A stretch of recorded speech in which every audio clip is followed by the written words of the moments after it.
Well, we're here at the Knoxville Nationals with Brooke Tatnell today, and we want to thank everybody for stopping in. There's a lot going on in the museum, obviously.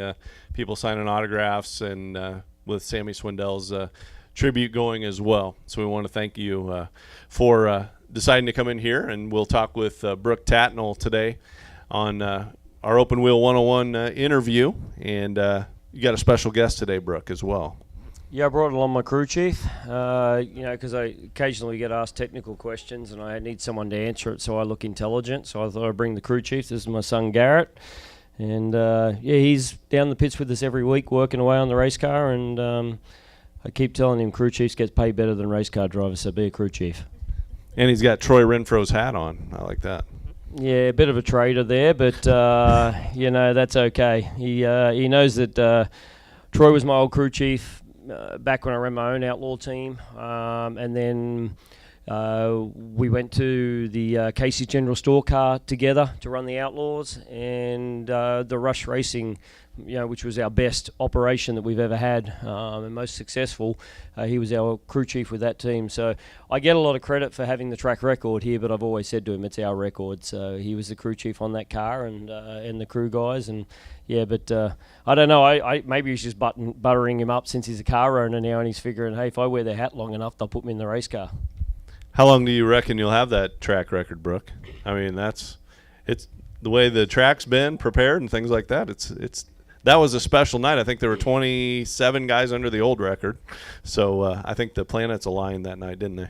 Well, they did. It's one of those deals that I said to my wife. It was we came across, and I said, you do not want to. We'd been rained out. It was an outlaw. We'd been rained out at an outlaw show, and all the outlaw teams just rushed across here. And I said to my wife, as heavy as this racetrack is, you do not want to set fast time. You want to sort of fudge it a little bit because you're not going to be able to pass. But the weather conditions were perfect. I came in actually after the fact and said, that's all we got, guys. I don't know what we got to do, but that's all it's got. And they're like, yeah, we know. Did you look at the time? I said, yeah, but we're slow. And I'm like, we're half a second off the track record, guys. We should be quicker. And then they're like, no, it's 14.4, not 15.4. And it took a while to comprehend because of the track record didn't really mean anything to me. I've set track records, in both countries a lot of times, and it doesn't really mean anything. But at the time, but now you sit here, and when we do go into those pits and you get nights with this really good air conditions and heavier racetracks where the track can be fast, you sit there and go, wow, rain this thing out so we keep it for a little bit longer. It's going to get broken, and I will not be surprised if it gets broken at the Nationals. I think it's one of those times it's either going to be an outlaw show or the Nationals, just because of conditions. The hot, humid conditions favours the track record staying longer. But it's going to be one of those situations where everyone's on kill, and there's not just basically 5 or 6 guys that could set that track record on that given night. If we get a good condition, it'll be a very similar situation where it's going to be perfect conditions. So I've never asked you about that. I wondered if you felt fast, but you didn't feel fast. You felt like a second slower then? You thought you were 15.4 instead of 14.4, and you said you thought you were a half second off the track record? Yeah, it's one of those. I mean, you talk to everyone, you know how long Don Drought held that record for before Terry McCall broke it. And when you hit the perfect lap, it's too easy. It's just dead smooth. You don't twitch the steering wheel. The nights when you really feel fast and you're soaring on the steering wheel, you are slow. My dad always said to me, sometimes you need to slow down to go fast. And as dumb as that sounds, after 29 years, I think he might have been right. Sometimes you just got to slow down to be quick. But yeah, that night it just stuck to the racetrack, ripped around, and it was just a scenario that it just happened. And like you say, there was perfect conditions. 20-something guys went under the record. But someone told me we were lucky that we got it, and I said, okay, we were lucky, but everyone had the same opportunity, and we were, I think, a tenth or 2/10 quicker than anyone else. But we sit here today and look at 2/10. If we're all questioning the main scenario we all blame when we're not fast is an engine, and there's times where you sit there and you go, wow, we're 16th quick, and everyone just got their heads down and they're pulling their hair out and down the dumps, and I'm like, do you guys even realise what 2/10 are? There's your 2/10 that you're looking for on a half-mile racetrack. So that's how close and intense it is right now. Yeah, absolutely. You mentioned your dad. Now, I kind of want to go back to your beginnings because I've never heard you talk a whole lot about, growing up when you were a kid. You got a legend as a dad, obviously, in George and that sort of thing. Talk about your childhood, and maybe it matches up with Garrett here, but talk about that and was racing your life pretty much in your family, I would assume? If anyone wants to know what my life was about, look at the mirror. It's right there. The only difference was that my dad wasn't as dedicated to Speedway, or to his own, I shouldn't say Speedway, to his own racing program. He was dedicated to the sport of Speedway and the business of Speedway. I grew up with my dad bringing the first multinational corporation into Australian Speedway as a sponsor through Midford Shirts, then through the Esso and Shell generation, and to the tobacco period where he was sponsored by tobacco company Winfield for 23 years, which at the time was the longest standing personal sponsorship in Australian history. It's now been surpassed by Max Dumsney with Valvoline, and the only reason the sponsorship ended was because of the anti-smoking lobbies. But yeah, I was the same. I was in the workshop working on race cars from 4 years old.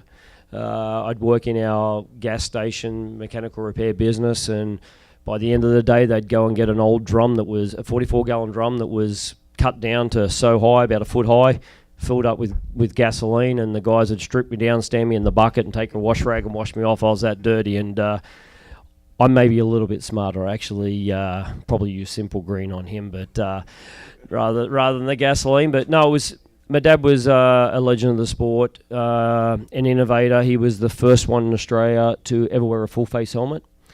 Mel Kenyon brought the very first midget to Australia that had a fully welded roll cage on it, not a bolt on. And my dad bought that and went on to win his third Australian title in that car. And it actually is funny because the 1991, I believe it was the very first time I ever drove a midget, and I didn't even realise it was that midget that I drove. A guy had it and still had the same motor in it, many years and many updates. But I look with my dad. He's my Superman. He's my hero. He's my everything. He's my mentor. He was my biggest supporter and harshest critic, and my wife has taken over that role probably to a higher level of intensity than I need. But yeah, look, he was there, always there to pat you on the back. But it was drummed into us about corporate. You've got with corporate images way back when I was 12 years old. You couldn't get into the pits in Australia under the age of 16, or 17 actually, and you still can't today. Which is why Garrett's not a major fan on Australian sprint car racing, because they don't let him into the pits. But it was a scenario that we used to sneak into the pits, and I had the whole crew gear. It was almost it was NASCAR back in the what it was in the 70s. Our crew pants, we had red. The whole crew uniform was red shoes, red pants, and a red and white shirt. And if you didn't have the correct gear on, you basically weren't in the pits. So, grew up around that. As I said, mirror image, the very first race car that I got to actually drive, like sprint car I got to drive, was our own family car. It was a 1984 Nance, which I was given to race in Boxing Day, which is the day after Christmas, 1987, and my dad had just got one of the very first high bar gamblers that ever came to Australia, and we had built his car, finished his car on Christmas Eve, and the other car had been stripped because it was his old car, the 84 Nance. It was stripped to a bare frame. At the time, he said, when you can put that together, you can start racing. And I worked Christmas Eve, Christmas Day, and I raced the day after Christmas with him, and that was my very first race because, but it was not handed to us. He's a firm believer in work ethic. I sometimes maybe run crew guys off because I want them to have the same dedication and commitment that I do, and it's not truly fair on me to expect that of other people because I do take it to the next level, but this guy here is not much different. He's already mountain tyres, building cars with me, and he can tell you pretty much we get in the car and we go for a drive, and my daughter will go, let's play I Spy. He says, let's play I Spy with a race car part. Let's see if we can name every part on the race car.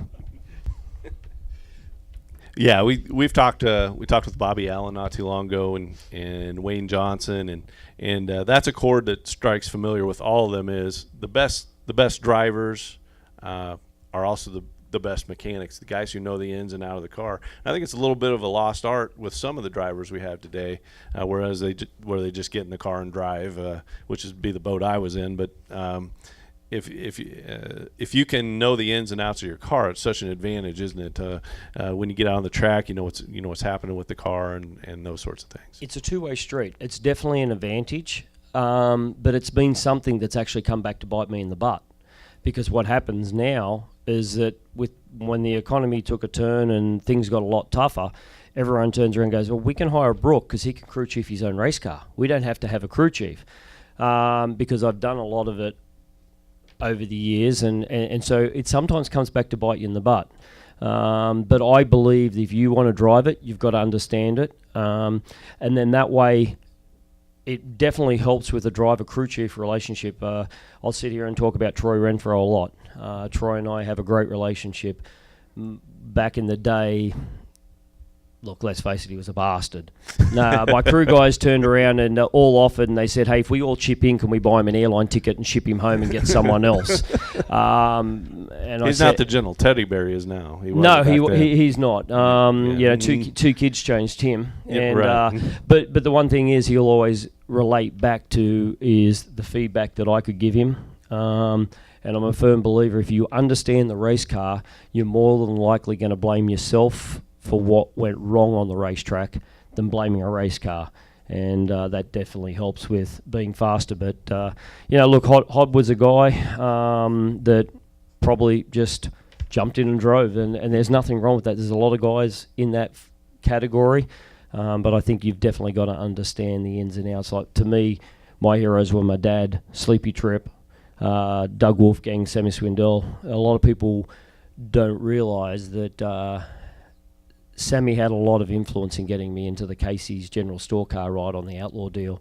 I'd just run my own deal with Kelly and Associates and was pretty much done. And Sammy had made a phone call, kept us going, and he was a mentor. And he was a guy that I'd walk in and ask a question, and I'd walk out of his shop and go back to my car and write it down, because Sammy doesn't give you an answer without you thinking about what the answer is. And he used to ask me, he said, what are you doing? I said, you give me too many answers that I've got to think about. My brain doesn't operate that quick. So, but Wolfgang was another guy. He understood it all. I'm a firm believer. You've got to be able to do everything on that race car. I can build my own motors. I can weld a car. I can do all that. Don't want to, but I can. But Wolfgang always pushed the physical elements. I asked Doug Wolfgang one day, I said, when I first came to America in 1991, I said, you're out running every morning. Steve and Sammy don't do that. And he looked at me and he said, boy, I'm not as good as them in natural talent, so I've got to work a little bit harder, and this is where I get them. Right, exactly.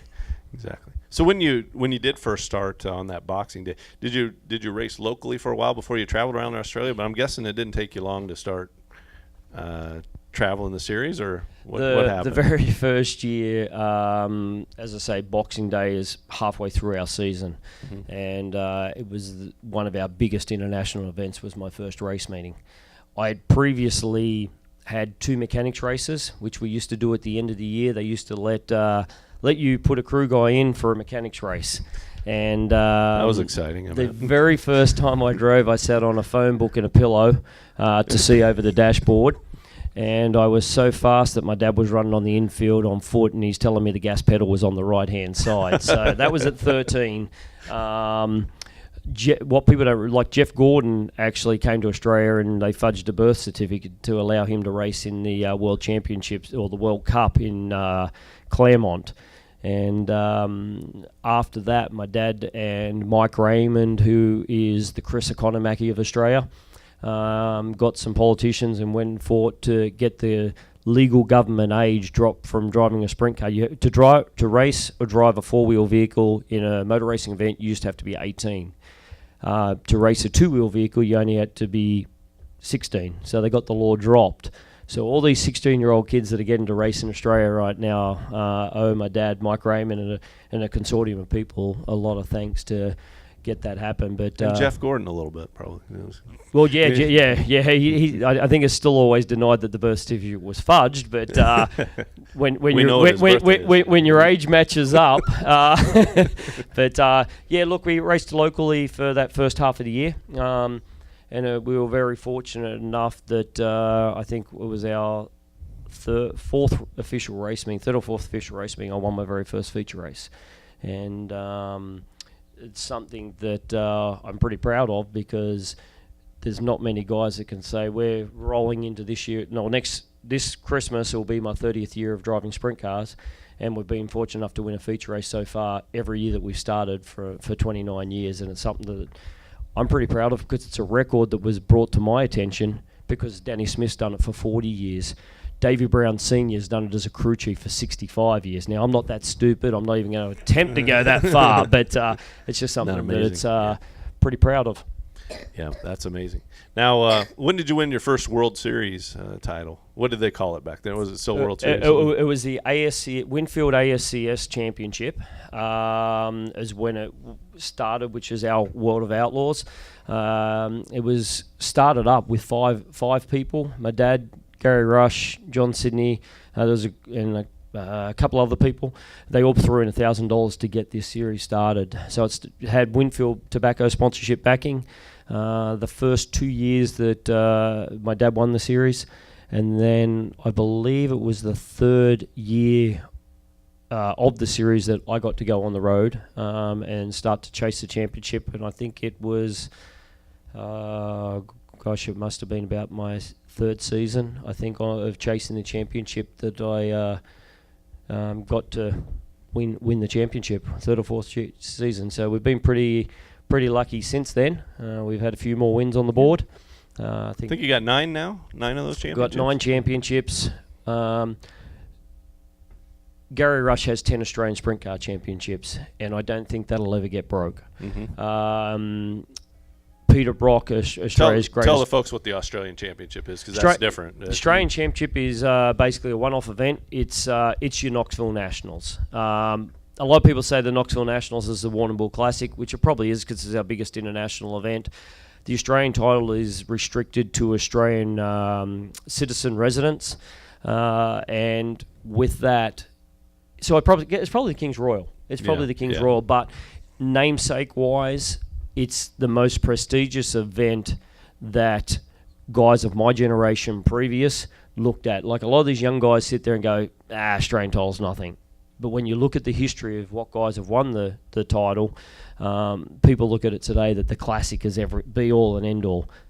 If you don't have a Classic on your resume, you haven't won Australia's major events. But I'm telling you right now, go ask Kerry Madsen. Look at what he's done on the worldwide scene. You know, we've won outlaw shows and all the races that we've all won, and we'll all tell you that there's nothing better than having that Australia number one on the tail tanky race car. Yeah, we could see that with his paint scheme last year at the Nationals, how proud he was of that. He had the one AUS just to exhibit that. He didn't have a King's Royal special paint scheme. He won that. So that's a really special race. And I don't think people understand either the tough competition down in Australia. Just because there's different PR, it doesn't necessarily translate the same way to the United States. But the fans over here, I don't think, appreciate the level of competition there is over there as well. I think the biggest difference is that over the years, a lot of Australians have come to America and struggled. But what Americans don't realise, there has been a ton of Americans that have come to Australia and struggled and never won races. It's all short. It's majority. Well, it is. It's all short track racing, bull ring, more California. We based off California. Australian Speedway's always been based off California through the super modified days and so on. But look, it's always been a scenario back in the 70s. When the Americans would come out, they'd bring their own race cars. Then they got left in Australia. And then that's how the Australians got an advantage. The first major sprint car in Australia was the Johnny Anderson sprint car.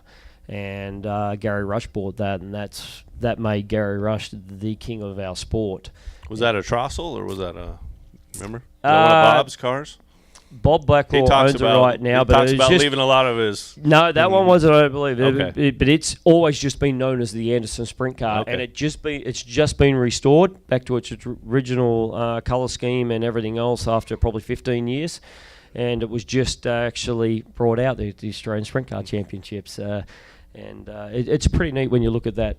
Sure. The history of all that. But then like Bob Trossel came out with his World Tours, and actually I drove for Cricket Motorsports for 12 years, and they got invested into the sport by buying one of Bob Trossel's first race cars that came out. It was actually the old Vice Grip car.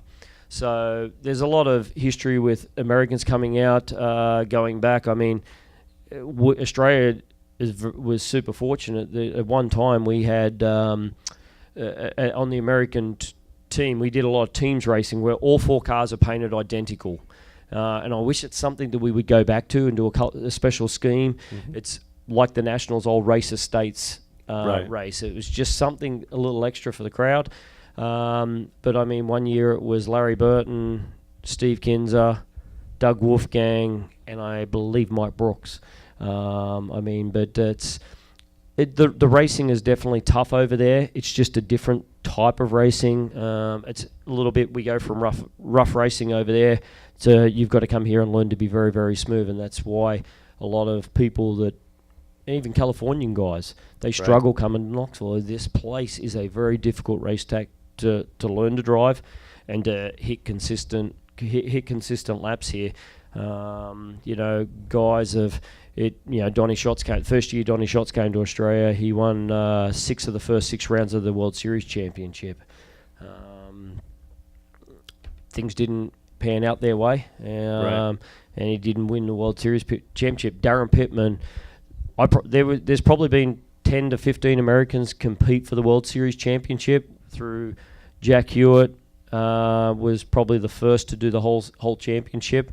You've had shots. You've had a lot of guys over the years. Jason Johnson. Years, yeah. Yep. Darren Pittman's the only American that's ever won World Series championship. Yep. And that kind of shows you how tough it is. That's. I wanted to talk a little bit about your writing. Back in the day, a lot of us enjoyed your blogs that you did on the internet, and I know you've taken a lot of heat from it, mostly from Randy Hannigan probably, but talk about that a little bit. Years ago you used to blog, and they were pretty darn humorous. I thought you had a real future in the business. I've been told I haven't had any future in any business, but did you enjoy that? I do. I mean, the problem is what it is, and I don't even really. It was getting to the point where we all were starting to put out press releases, and the social media was getting bigger through websites and everything else, and trying to be a little bit different. My dad always said, if you don't win, you better be different to stand out from the rest of the crowd. So when we go to presentation dinners, I'd wear a yellow dinner suit or a red dinner suit or a green dinner suit or a pink suit just to be different, to make sure people knew I was there. So when I started the website, we looked at how we were going to make our website and our press releases a little different, and basically didn't have a marketing guy that everyone has today. I said, bugger it, I'll do it myself. So away from at the racetrack, I've been called arrogant, ignorant, egomaniac, several other words that I won't repeat with my son in here.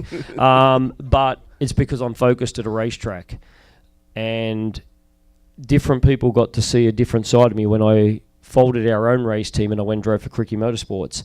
And they got to see a more relaxed Brooke Tatnell because he wasn't trying to go and run the valves and get a motor ready and get a car ready. So I just said, yep, we'll have a crack at this thing. And people got to probably see the inside sense of humour of Brooke Tatnell. It's not all cut and dry, focused on everything. I can have a bit of fun. I enjoy doing the blogs. It's very different. Australians get the sarcasm and the sense of humour probably a little more than the Americans. That to this day, I still have people go, "You really are a beep, beep, beep, beep, beep." The way you treat Randy Hannigan, he's a great guy. He's this and that. Randy was the best man at my wedding, so he should have told me to run at that point, but he didn't. So I've got enough to get back at him. Yeah, there are some people that don't know how to add either. So, I think most of us picked up on your sense of humor there. But it's a scenario that, as I say, I get a lot of people, and I don't respond to social media in the aspect of everyone's got an opinion. But I used to say to people, the hate mail I used to get was pretty funny, and I actually would then use that for next week's column. But it was a scenario of you just, as you say, people, you've come to my website. If you don't want to read about whatever I think's funny or whatever I've got to say about my wife or my kids or how stupid Randy Hannigan and Davey Heskins are, don't go there. Yeah, I got you. Want to touch on a couple other things, then I want to open it up to some questions here. But you had a really good run with Court Grandstaff for years there with the NCRA when it was 410s, and that had to be a fun stretch of time for you there. With Court. We actually went back and started counting back how many cars for car owners I've driven over the years, and I know it was over the 60 mark. And I will sit here and tell you, outside of our own race team, the three best teams I've ever raced for is the Rush Racing, Cricky Motorsports, and Court Grandstaff. And Court was not a big operation. It was Court and Sarah. Right. And old Bill that would come racing with us. And basically Court had 2 complete cars. The second car was pulled apart as our spares. And he made it look a bigger operation, a bigger budget than it actually was. And I still get birthday cards and Christmas cards from him. Mm-hmm. They've become absolute family. But yeah, we had a great time. I mean, who would have ever thought that my very first outlaw, whoever would have thought I would win an outlaw show full stop, but my very first outlaw win came in Court Grandstaff's car at Jetmore, Kansas, passing around the outside of a guy that was my absolute mentor and hero, Sammy Swindell, on the last corner. So, but with Court and Sarah, he was a very relaxed guy. He loved his racing. He's old school, passionate about the sport. Yes, there was nights I'd come in and I'd be mad and frustrated. We ran 14th, and he's going, "What are you getting so upset about, bud?" And I'm like, "We're at Court. We're in 14th. Well, 14th's better than 15th." And it didn't matter what we did. And then there was one night we missed the show out of the transfer. Yeah, well, one spot out. I was hot at myself because I'd made the mistake. And he says, "Well, what are you worried about?" I said, "Court, we missed the show. Don't tell me 5th's better than 6th in the B main, because a B main's a B main." He says, "No, we can roll the car in straight. That's still good." The night the car came in on the hook, I said, "Don't even give me this one." He said, "Well, you're not in the ambulance." And I try, as we laugh at it now, but it's something that I tell a lot of these younger guys: find one positive note of the night and take that home with you. Look at the negatives, but focus on one positive. Otherwise, you'll drive yourself insane. But yeah, he was a great guy. I had a lot of fun with him, and realistically, we'd run the World of Outlaws with my own team in '99 with the help of Roger Johnson and Killian Associates. And with Court, I went to Court after I'd been fired from the Casey's General Store car mid-season. And we went and had fun and went and raced and had a ball for 3 years. What a lot of people don't realise is when I was offered the Rush Racing ride, I went out there to drive their car for one night, and it wasn't an outlaw team at that point. And Court just said, "Hey, I know you're going out there. Can we sit down and talk about what our plans are for next year?" I said, "Court, we just need to race more." He said, "Well, can you give me till September?" It was actually September 28th, my birthday, and that was the date. He said, can you give me till then just to sit down and see, let's focus on what we can do. And I was offered an outlaw ride, and I said, I can't make that decision until I speak to September 28th. I gave a man my word, and I stood by that word. And when I came back from Washington, I thought I'd just thrown away my golden opportunity for a great World of Outlaw ride, and heard rumours that I'd turned it down, and I said to him, hey mate, you sure we can't race maybe 50 times? And he's like, did you turn down an outlaw ride? And I said, well, doesn't matter. And he then at that point said, you either need to leave me right now and ring that man and tell him you'll run the World of Outlaws, or I'll fire you. If you leave and it doesn't work out, you can always come back, but I can never hire a driver or I fire. So he kicked me out of bed and said, you're gone. And, will forever be grateful for what he did and that advice and the friendship. And as I say, that guy should be inducted into this Hall of Fame. Yeah, he does so much for the Hall of Fame too. Like you said, it's all about the sport with him. Gearing forward, this year you've had a really strong year. What's been the key to that, other than equipment probably, but I mean, what's really been the key to running up front this year? Last 4 years, I drove for Barry Lewis, and an Australian, who's Australian, and anyone that's come to Australia realises how much it hurts you when you convert an Australian dollar. You're basically down to 65 cents conversion rate. So we were always restricted on budget. Basically, I've had to maintenance the car, drive the truck, be the crew chief, be the truck crew chief, because we had plenty of breakdowns, and trying to do all that, plus work a full-time job in construction, trying to find time as a parent and a husband. And it just, when you're doing that and you're working 18, 20-hour days every day, it takes its toll. I was offered a couple of rides this year. Tony Vermeer bought Barry folded the team 5 weeks before the Nationals last year. Tony Vermeer walked in and stepped up and bought the team because he didn't want to see the iconic 55 number disappear from Knoxville. And so when Tony stepped up, we finished out last year. He asked me about this year, and I said, you have got to get me a crew chief. I said, I cannot keep doing everything on my own. We were going to races. There was a couple of times where Garrett and I have gone down the highway hoping someone else was going to be there to drive the mule because he couldn't reach the pedals. Right. And this year they've employed Scott to come in and maintenance the car. I've still got a crew chief it, but it's eliminated a lot of that pressure of the weekly grind. So I'm rolling into a racetrack fresh. We're sitting here right now. We're waiting for our Knoxville Nationals motor to turn up, which was meant to be here yesterday, which got delayed to today. And we've just turned around and said, Scott, can you jump in a car and drive to Chicago and go and pick that motor up to guarantee you that we're going to have it tomorrow? That would have normally fallen on my head to go and drive and get that. So taking those little responsibilities off me has certainly helped. And, Tommy Ryder's stepped up our motor program this year. So the motor definitely helps out. Look, we're probably still 2 years away from where we need to be as a race team, equipment-wise and personnel-wise, to be at the level. We don't have the budget of Kerry Madsen, Ian's team, or Brian Brown's to run here locally. But it's more of an equipment. We've stepped that up, but it's also, you've taken a lot of pressure off him. My guys will all turn around and go, is Garrett coming tonight? I'm like, no, he's sick at home, or he's got a birthday party that I made him go to so he can still be a kid. And they're like, oh no, we're going to have the bastard Brooke here. So just a little more relaxed when he's around. Yeah. And they can put him in the barrel and wash him. Yeah. Well, he's as I say, it's funny because most officials just sit there and go, our highlight of the night is sitting there watching this little kid run around. And he's got his race suit on. And he's working on the car. But it's just more the pressure you take away from somewhere. I've got more time to focus on the racetrack. I can walk around and look at the racetrack a little bit more. My head's a little bit clearer. Mm-hmm. Absolutely. Let me open it up to questions here that we might have from the audience.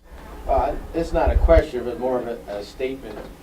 Even though you're from Australia, we consider you one of our own here at Knoxville because you've raced here. We've been here permanently 11 years, and you've probably raced here close to that whole time as a local. I know you were running some of the outlaw stuff earlier, but you've been in the 55 car for quite a few years now. Different owners, but still the same number for what, 5 or 6 years, hasn't it been? 4 to 5 years, yep. Yeah. So, I mean, we consider you one of our We do. locals for sure, because this was Meet the Knoxville regulars, so you are one. But, and we appreciate all you do. Yes. I mean, you've made a lot of commitment to come here.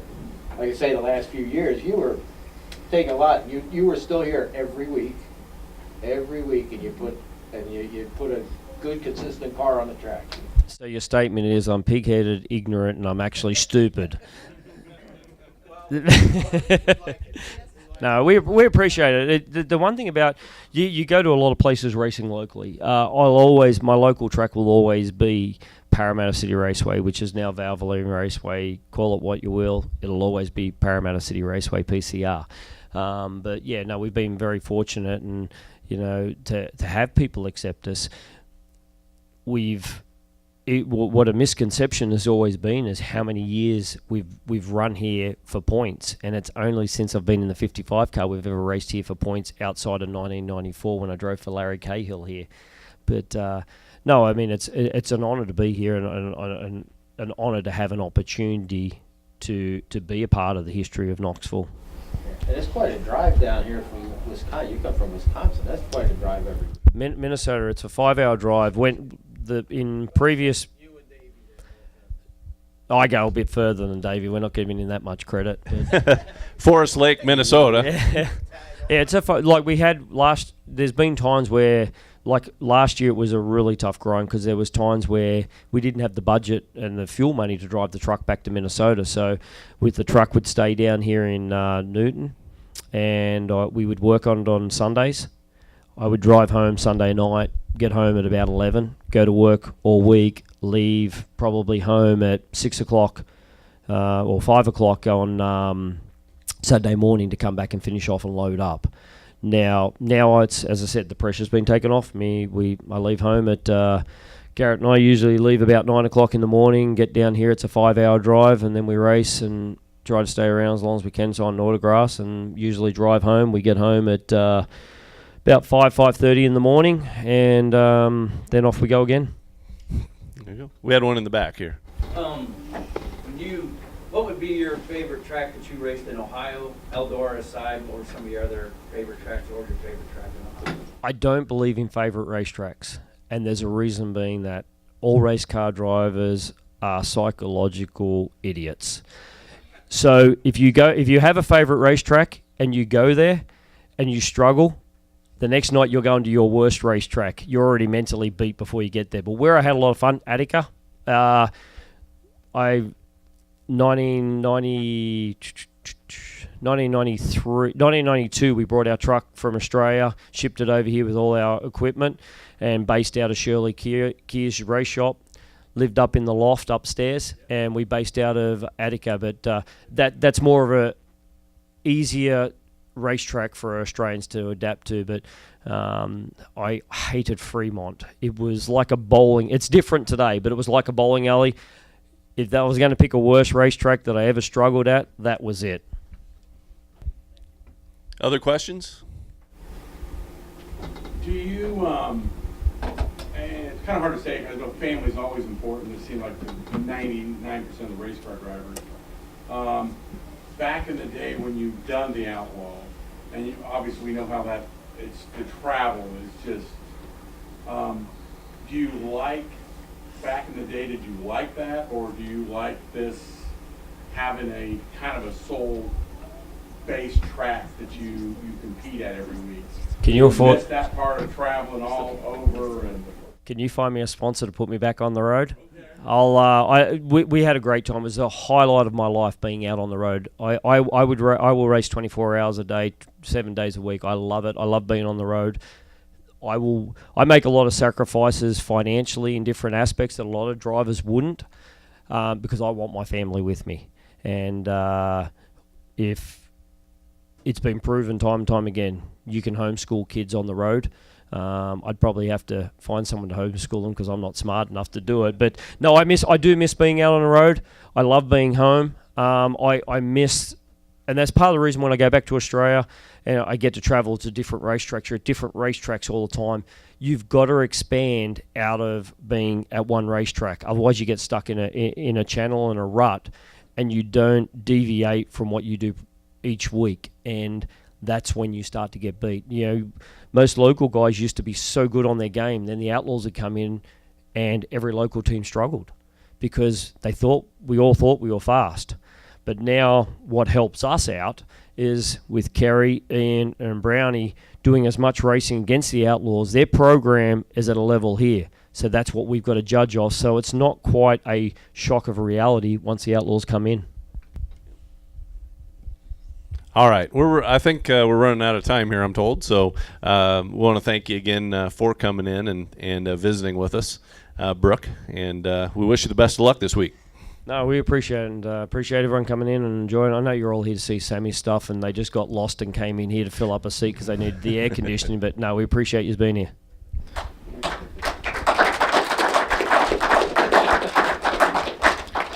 From micros to full-scale sprints, EMI has a complete line of chassis and components that fit any racer's needs. EMI provides a complete customer experience with personalized new chassis construction, complete suspension service, technical assistance, and repairs on any brand of chassis. More than 12,000 parts from the best brands are in stock and ready to ship. From a bare frame to a complete race-ready car, EMI can meet your needs. Call 855-525-1941 or visit us online at eaglemotorsports.com.